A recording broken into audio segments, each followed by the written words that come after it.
Hey, it's Sela Social Studies. Hey guys, and welcome back to Sela Social Studies. Today we're going to be talking about the institution of slavery. So the slave trade and the institution of slavery is a dark stain on the history of the world. Slaves were treated unfairly and outright barbaric.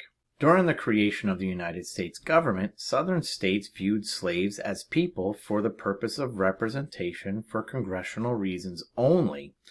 During the same time period, for all other reasons, slaveholders viewed their slaves as property. Slaves were sold and purchased at slave auctions. Slave owners believed that since they purchased a slave, they could do what they pleased because they were commodities. Just like the shovel purchased today, you can dispose of it however you wanted. During slave auctions, families were often separated with little hope for reunion. Popular southern ports like Charleston, South Carolina, were used to import slaves from the western coast of Africa. Enslaved Africans were of all shapes and sizes, old and young, male and female, strong and feeble. 1 in 17 slaves died on the Middle Passage on the way to America. Sometimes when the slave ships arrived, slave traders would not be satisfied with the cargo, leading some slave traders kidnapping free African Americans and selling them into the institution of slavery in the South. Slaves were not treated fairly. Slaves were not given respect. Slaves did lots of the manual labor. Slaves did not live in luxurious houses. That was the life of a slave in the South. Enslaved people most often endured poor living conditions, living in small shacks located on large plantations. Shacks normally were cramped, had dirt floors, but could have a heating stove. The slave clothes were coarse and cheap, and the slaves had to survive on small rations of food, sometimes having to grow their own on small lots of land. Living conditions were not the only things that were negative in the life of a slave. Slaves often worked under duress and fear of punishments. Some slave owners used punishments to encourage obedience, and there was no shortness of punishments that slave owners would bear down upon their property. Irons, chains, and stocks were used to keep the slave in subjection. Iron restraints were placed around the neck with points prodding into the skin at every movement. Lashes were given with switches and whips to slaves who were thought to be out of line. To prohibit movement through towns, the South passed strict slave codes forcing punishment to disobedient slaves. Getting captured and brought to America on a slave ship was horrific enough for the African people. 1 in 17 died on the trip. Many thousands getting sick and arriving short of death, and grotesque treatment of the human soul was enough to break the normal human being. Not the African men, women, and children who became slaves. Yes, many of them were broken, but the African slave culture was strong. Family was the most important aspect of the slave community. Families were ripped apart at slave auctions, but hope was never lost about finding a lost loved one.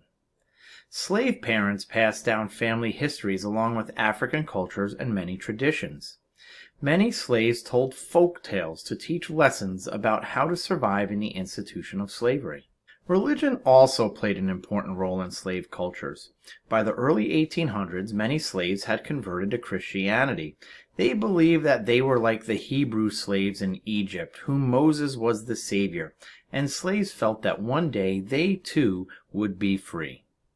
Many slaves sang spiritual songs to express their religious beliefs. Songs were sung to keep the faith and to administer hope to those who felt freedom would be coming. Now, some slaves would even rebel on the farms, and slave rebellion took on many different forms. Many slaves working on the plantations would slow down their work in the field, delaying the year's harvest. Others would plan escapes in the dark, hoping to reach the freedom of the North. Now, white Southerners and slave owners lived in fear of slave revolts, but they were very relatively rare. One such revolt that struck fear into Southerners was Nat Turner's Rebellion. Now, Nat Turner was a slave in Virginia who led one of the most violent slave revolts in history. Nat's mother instilled into Nat at an early age that he was a gift from God, and when he was an adult, Nat felt that he was on a mission from God to free the slaves in bondage. In 1831, just after being sold again, Nat took what he believed to be a sign from God, which was a solar eclipse, and deemed it time to strike. He took a group of around 7 slaves and attempted to kill all the slave owners on the way to raid an armory in the town of Jerusalem. On the way, around 75 slaves joined his cause. Nat and his rebellious group of slaves went on a killing spree, slaughtering 60 white men, women, and children along the way. After 2 days, a militia of over 3,000 men were raised to squash the rebellion. Nat was able to escape and elude capture for 6 weeks. He was ultimately captured, tried, and hanged. More than 100 innocent slaves were killed in the hysteria of the rebellion. As a result of the rebellion, many states strengthened their slave codes, placing stricter controls on the slave population as a result. While the majority of the African Americans in the South were slaves, there were a small group of them that were free. Most of the free African Americans worked as paid laborers on farms, and those in cities worked a variety of jobs. While technically they were free, many Southern governments passed laws that limited their rights. Free African Americans in the South could not vote, travel freely, or even hold certain types of jobs. Other laws made it necessary that a white person would have to represent them in a business transaction. The hostilities and restrictions were placed on the free African Americans in the South because many white Southerners argued that a free black person did not have the ability to take care of themselves. So we could see that the institution of slavery had a huge negative effect on the world. Through cultures, through different regions of our country, you could see that the vast majority of the slaves in the South were treated poorly. Again, 95% of Africans and Americans in the South were slaves, where the small minority of 5% were not.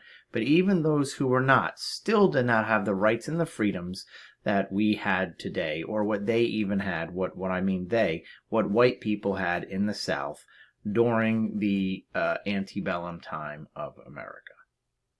I'll see you next time.